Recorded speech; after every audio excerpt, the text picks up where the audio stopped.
Ayşe inemez razıyallahu teala anha ediyorlar. Kana Resulullah sallallahu aleyhi ve sellem yectehidu fil aşril avâhiri ma la yectehidu fi gayrihi. Hazret Ayşe inemiz ediyor. Cenab-ı Resulullah aleyhissalatu vesselam ediyorlar diyor. Peygamberimiz Aleyhisselam'ın adet mübareket şıltı diyor. Ayşe inemiz ediyor. Ramazan'ın 10 ahirinde diyor Peygamberimiz şunca koşuş ediyordular.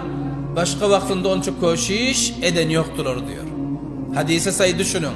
Ayşe inemiz ne diyorlar razıyallahu teala anha? Cenab-ı Resulullah Aleyhisselam'ın mübarek adetlerinin şıltı diyor. Ramazan ayın diyor 10 ahiriki geldi mi? Bana şu 10 ahirinde karar tabi otiyiz. Öten akşam 21. giyecete ihtimal kadir giyecede vardı. Onundan bir yan adam şu rakam.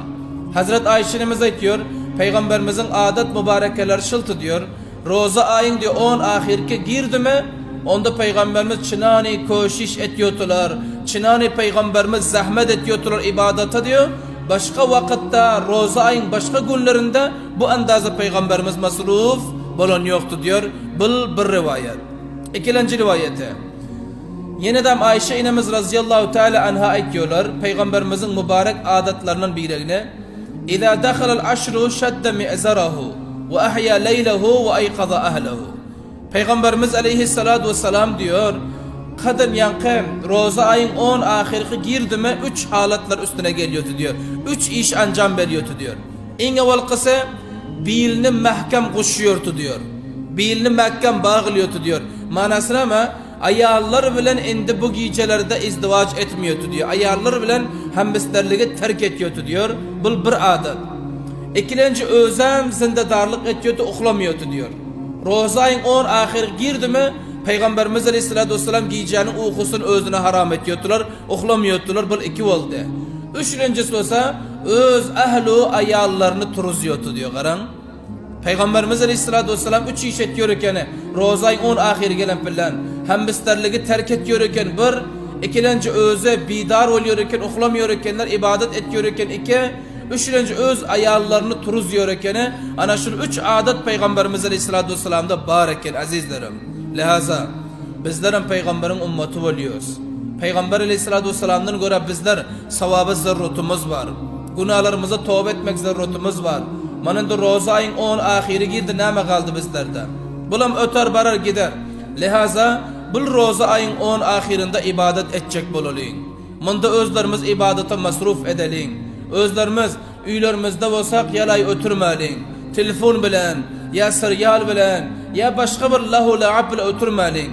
Özlerimizden zindedarlık edelim giyeceğine, ayarlarımızdan zindedarlık etmekliği talim verelim. Ta ki bu sevaplardan bizler mahrum kalmamız yana.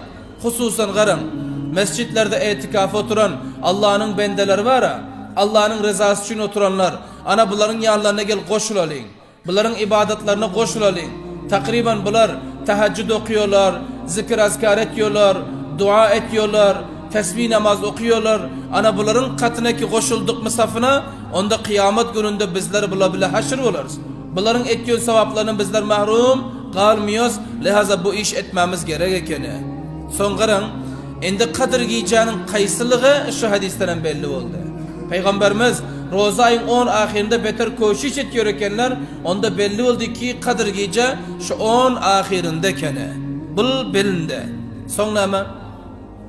Peygamberimiz Aleyhisselatü Vesselam qadr giyeceğinin qaysi giyeceliğine ummatlarına azırak düşündürmem giden.